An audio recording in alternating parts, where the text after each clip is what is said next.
Assalamualaikum warahmatullahi wabarakatuh. Waalaikumsalam warahmatullahi wabarakatuh. Balik mana rek? Bareng awak Dewi SRFC Surabaya. Mungkin iki acara kita yang kedua yang kita adakan mungkin 1 minggu sekali untuk ke depan biar rutin, karena ada dari beberapa permintaan teman-teman untuk melanjutkan acara yang seperti ini. Jadi hari ini kita kedatangan tamu, salah satu pembina kita, Yes, dari pihak sponsorship, yes. yaitu Mas Renanda nih. Halo, selamat malam para netizen ya. Netizen Jawa Netizen Sembarangan. dari SRFC Surabaya.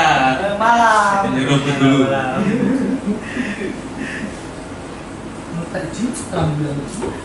Kalau di sini bebas Om. Siap, Mau rokokan oke, mau ngopi oke, celana pendek oke, sembarang bebas. siap, siap. Misu-misu nggak apa-apa. Enggak apa-apa. Los pokoknya. Jelas pokoknya. Jadi seperti tema kita yang kemarin, ngobrol-ngobrol santai. Jadi menguak apa ya? Menguak riwayat, misteri, sosok dari sebuah nama atau orang atau organisasi, supaya teman-teman yang di sana, teman-teman yang mengikuti kita itu tahu bagaimana sih, atau sejarahnya bagaimana sih suatu klub atau komunitas terbentuk, atau suatu sosok seseorang untuk jadi yang seperti ini, itu sejarahnya bagaimana, itu biar tahu. Jadi hari ini kita akan bahas mengenai sponsorship dan awal mula Mas Renanda bisa ketemu dengan kita, menjalin kerjasama sampai saat ini. Jadi Siap. untuk yang pertama, Mas Ren, Yes. mulai kapan sih kerja di Jarum? Wah, saya kalau di Jarum ini teman-teman kebetulan dari tahun 2011, Mas Arun. Ya, 2011. betul sekali. Iya, tentunya dengan banyak lika-liku juga ya. Kalau namanya orang kerja kan pasti ada enak, ada enaknya ya. Iya, betul. Ya, tapi alhamdulillah lah, dari yang tidak enaknya itu saya belajar untuk berubahnya menjadi enak dan akhirnya bisa bertahan. Iya, Seperti betul. Ini Mas Renanda ini dari tahun 2010 ya Mas Ren ya? 2011. Oh 2011. Ya, Jadi betul. 2011. Terus awal mula masuknya dulu itu di mana Mas Ren? Awal mula masuknya lewat pintu waktu itu.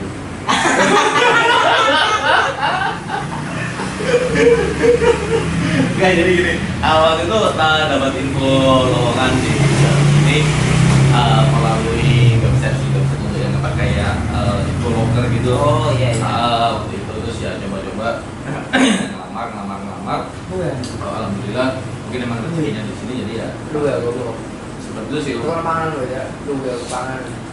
Dari lulus tahun 2010 akhir terus masuk di Jarum ini 2011 bulan 4. Ya, udah sempat pindah-pindah kerjaan juga dari 2011 awal, Januari, Februari, Maret, alhamdulillah April ini sudah menetap sampai sekarang.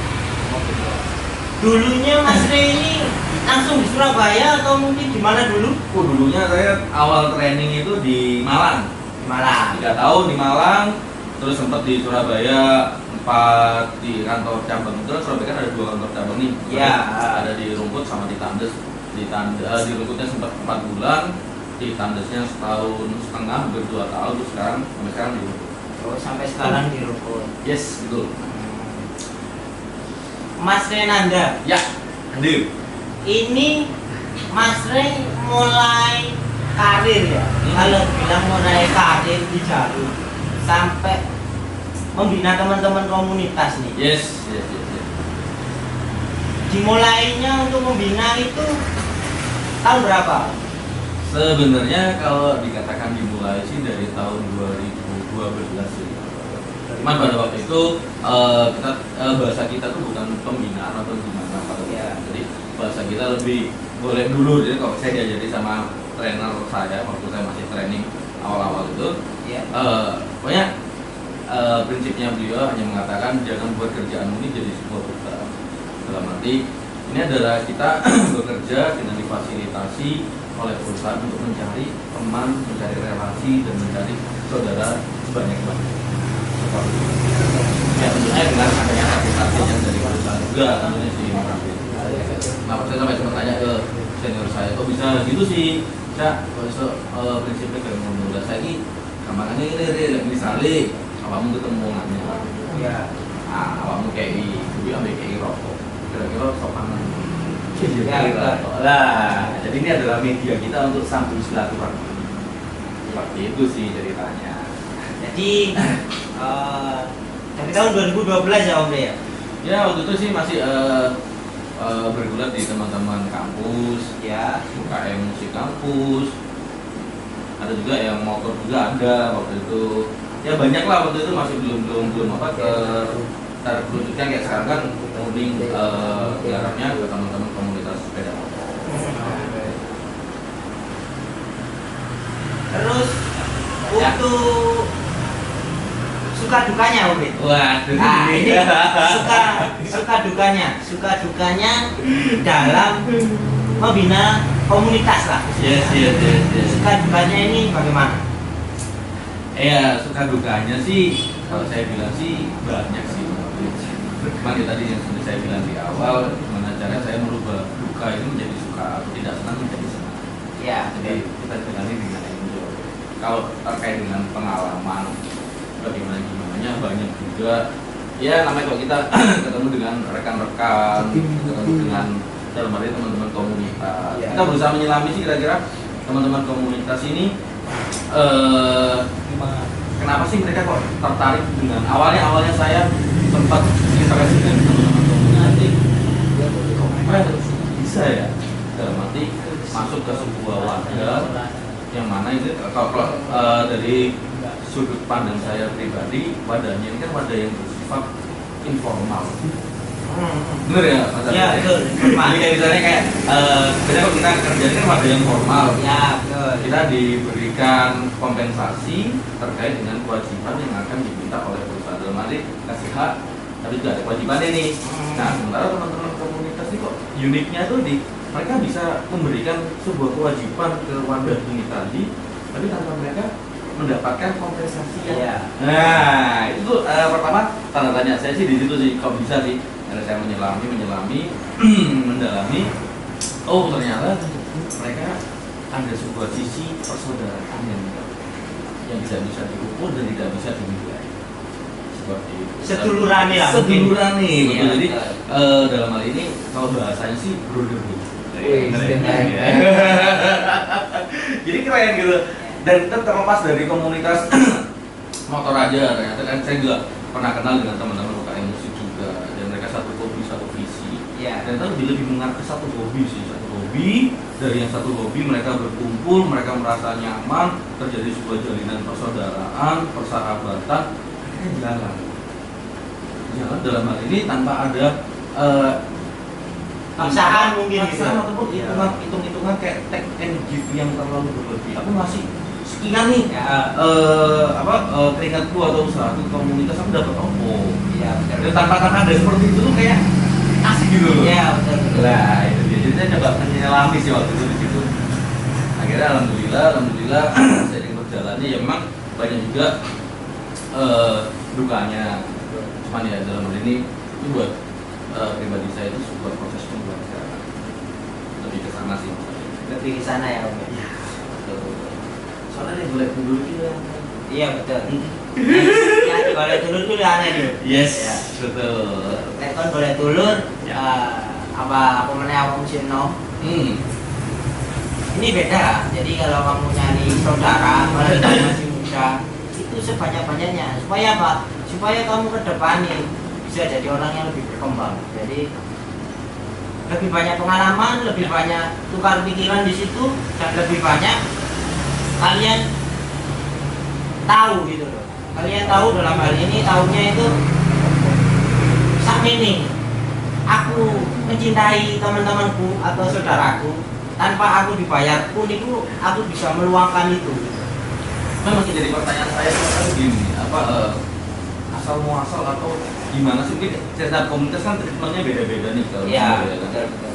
Tapi dasarnya tuh yang bisa membuat teman-teman ini bisa nemu itu apa ya? Padahal kan kalau kita dibicarakan kan saudara-saudara ketemu gede. Iya, betul. Iya kan? Nah, sehingga bisa buat mereka nyaman itu apa ya mas Adi kira-kira? Mungkin kita ngomong di SRFC ya, Mas. Yes. Jadi kalau di SRFC itu sebenarnya yang membuat mereka nyaman itu ya karena kita menerapkannya itu bukan di namanya sih kalau kita. Jadi bukan di suatu namanya.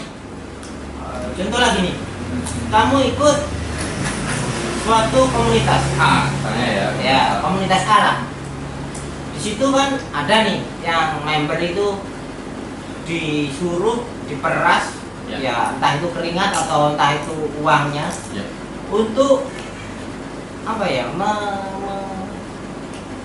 mempopulerkan, jadi menaikkan nama pamor di komunitasnya atau nama pamor di namanya.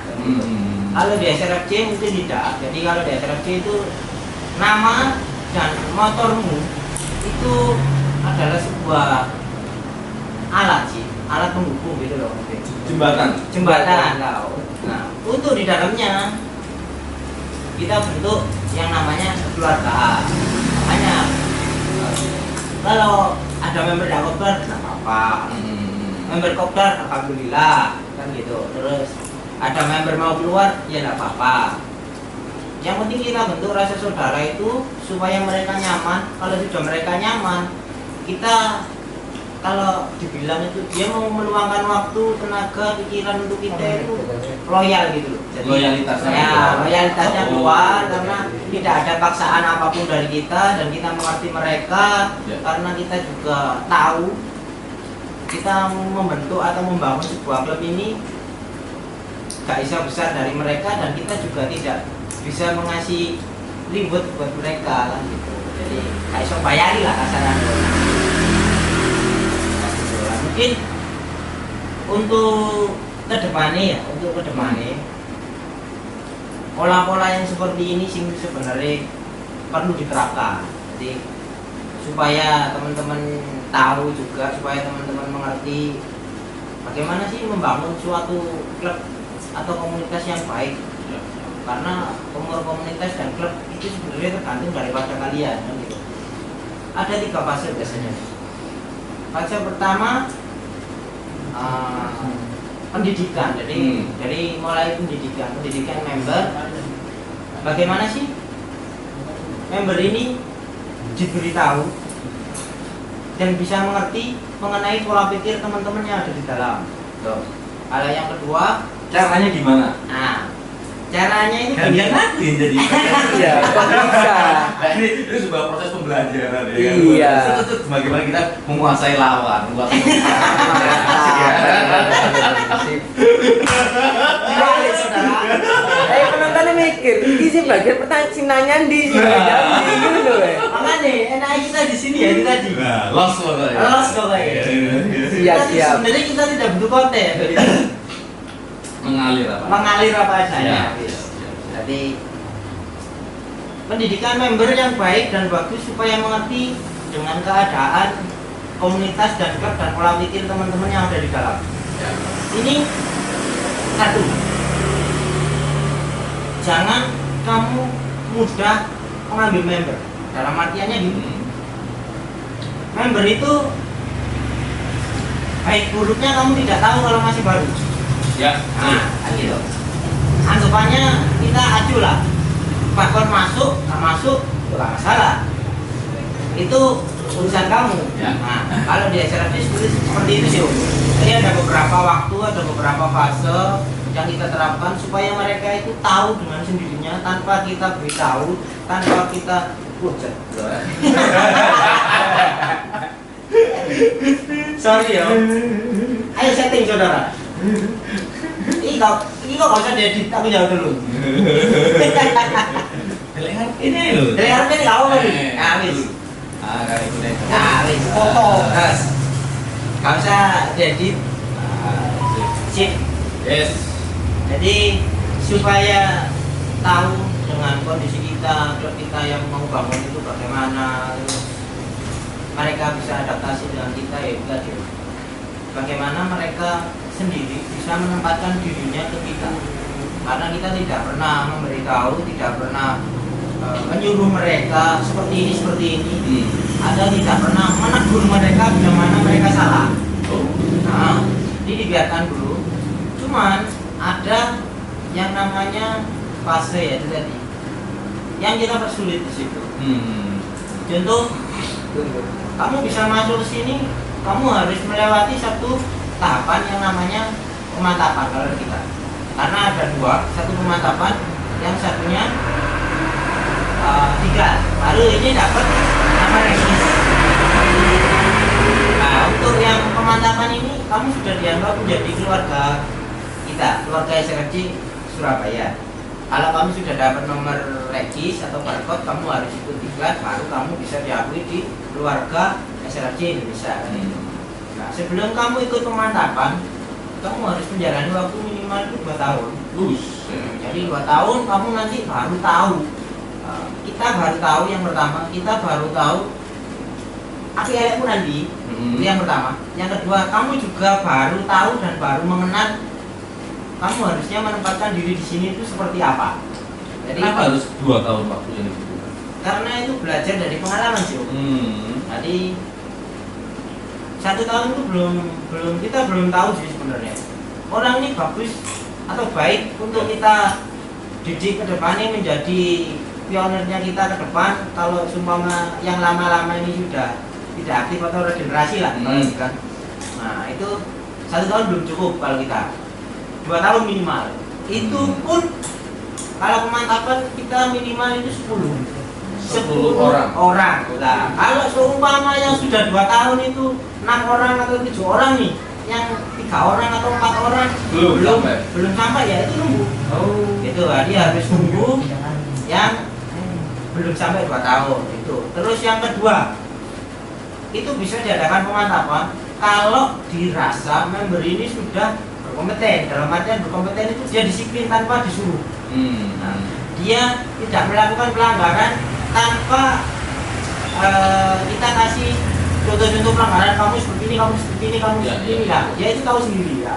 Itu baru kita bisa naikkan, tapi harus tetap dengan dasar kamu minimal 2 tahun ikut kita supaya kamu tahu bagaimana sih teman-teman di sini mengelola ini. Terus yang kedua, biar kita juga tahu bagaimana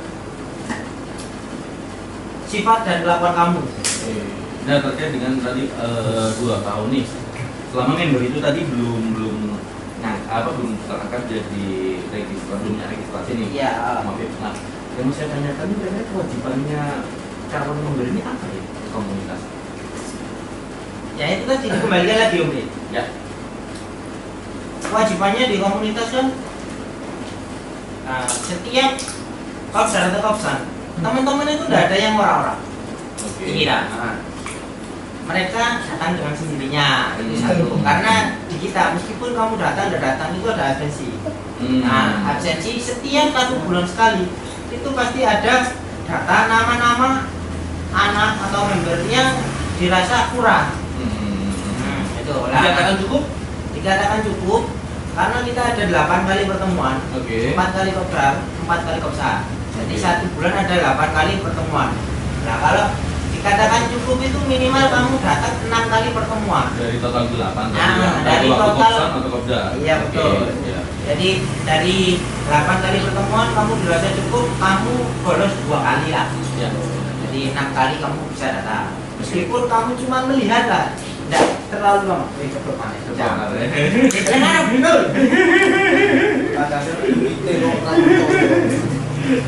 Geser ini dulu. Nah. Masuk. Naik dulu. Bos. Masuk. Tukang gibah 1.000. Masuk. Ini aku numpang live video boleh nggak? Kayaknya Boleh. banyak permintaan yang harus minta aku nge-live ini. Boleh. Jangan live video. Nggak tahu boleh. Tenang, aku yang foto.